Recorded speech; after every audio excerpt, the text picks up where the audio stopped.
రేవంత్ రెడ్డి గారు ప్రోగ్రాంకి వచ్చినప్పుడు మమ్మల్ని పిలవలేదు, ఇప్పుడు కూడా పిలవలేదు అనుకుంటున్నారు. ఇది ఒక కేవలం ఉద్యమకారులది. ఇది రాజకీయ పార్టీలకు అతీతంగా ఉద్యమకారులని మనం సన్మానించుకునే ఒక కార్యక్రమాన్ని మేము ఏర్పాటు చేసుకోవడం జరిగింది. దీనిలో ఆ రోజు కాంగ్రెస్ పార్టీ నుంచి ఎంపీలు పొన్నం ప్రభాకర్ అన్న గారి నాయకత్వంలో ఆ రోజు పార్లమెంట్లో నిజంగా చెప్పాలంటే నేను ఇలా గర్వంగా ఒక కాంగ్రెస్ వాదిగా చెప్తున్నా, గర్వంగా ఆ రోజు పార్లమెంట్లో కొట్లాటికి సాధించుకొని తీసుకొచ్చిన దానిలో ఇలా ఈ వీరులు పార్లమెంట్ సభ్యులు వాళ్ళకి ప్రత్యేకంగా అభివందనలు తెలుపుతున్నాను. మరి ఇక వరంగల్ జిల్లా నుంచి మాత్రమే ఈ ఉద్యమానికి నాంది పలికి మొదలైంది. సాధించిండ్రు అని అంటే ఇలా తెలంగాణని కేవలం అది వరంగల్ జిల్లా వీరులతోటి అని మాత్రం చెప్పుకోగలుగుతాను, గర్వంగా చెప్పుకోగలుగుతా.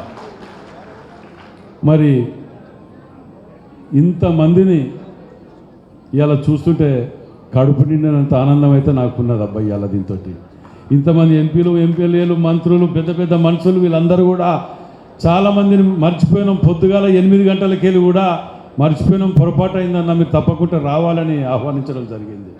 ఇంకా ఏమైనా మిస్ అయినా రెండో ఫేజ్ ప్రోగ్రాం పెట్టుకోవటానికి కూడా ముందే కమిటీతో తీర్మానం చేయటం జరిగింది. ఎందుకంటే అందరం గుర్తుంచుకోలేము, కొందరిని మర్చిపోయినాం కాబట్టి రెండో ఫేజ్ కూడా ఆ ఉద్యమకారులని మర్చిపోయిన వాళ్ళని సన్మానించుకోవటానికి మరో వేదిక ఏర్పాటు చేసుకోవడానికి కూడా నిర్ణయించడం జరిగింది.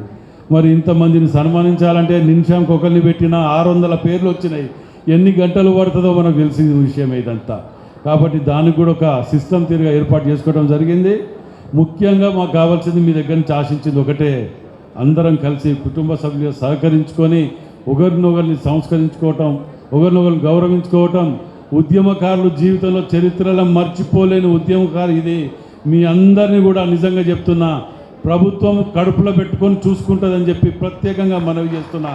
ఎక్కడ ఏ చిన్న పొరపాటు జరిగినా ఆవేశాలకు వీటికి వానికి లోను కాకుండా, ఎందుకంటే నాకు బాధ ఎక్కడైతుందంటే తోరణం తీసేస్తున్నారని చెప్పి దాని మీద ఆవేశాలకు చిన్నబడి ఇంత అలా మంట వేసి పెట్రోల్ పోసే ఇదే ప్రమాదం కూడా అవపడ్డది నాకు.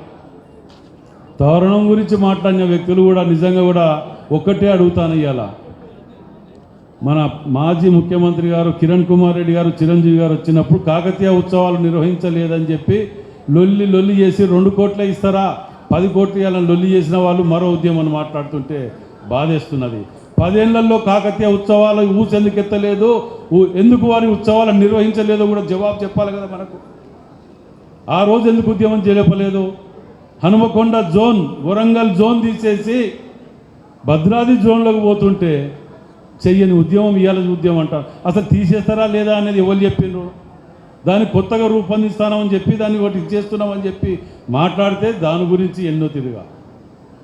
ఇది నిజంగా కూడా ఎవరైనా తీసేస్తే అది తీసేస్తాను మేము మాత్రం అడగమా? ఎమ్మెల్యేలను కానీ ఇక్కడ అందరం కలిసి సార్ అది కాదు ఇట్లా చేద్దాం అని అడగమా? దాన్ని వదిలిపెట్టి అందరితో చర్చించిన తర్వాత రూపొందిస్తామని చెప్తేనే ఇష్టం వచ్చినట్టు కొట్టుడు మాట్లాడుతుంటే బాధ కూడా అనిపించింది మాకు. ఈ ప్రోగ్రాం పెట్టిన తర్వాత, పెట్టకముందు కాదు, దాని గురించి ఇది పెట్టింది కాదు. ఇది వారం రోజుల నుంచి మేము అందరం కలిసి అనుకొని ఒక నిర్ణయం తీసుకొని పెట్టిన ప్రోగ్రాం ఇది. ప్రభాకరన్ అమెరికా నుంచి వస్తున్నా అంటే నేను వస్తున్నా, తప్పకుండా వస్తాం అని ఎంపీలు అందరూ కూడా నిజంగా కూడా రాజగోపాల్ రెడ్డి గారు కానీ వీరందరూ కూడా వచ్చేది ఉండే. వారి మేనమామను వారెవరు దగ్గర బంధువులు చనిపోవటం వల్ల రాలేకపోయారు. వేమ నరేందర్ రెడ్డి గారు కానివ్వండి, పాపన్న కానీ వీళ్ళందరినీ కూడా ఒక్కొక్కరికి 4 సార్లు ఫోన్ చేసి ఫాలోఅప్ చేసుకుంటూ ఈ కార్యక్రమాన్ని సక్సెస్ చేయడానికి వీళ్ళందరి సమక్షంలో మిమ్మల్ని గౌరవించుకోవడానికి ఏర్పాటు చేసుకోవడం జరిగింది.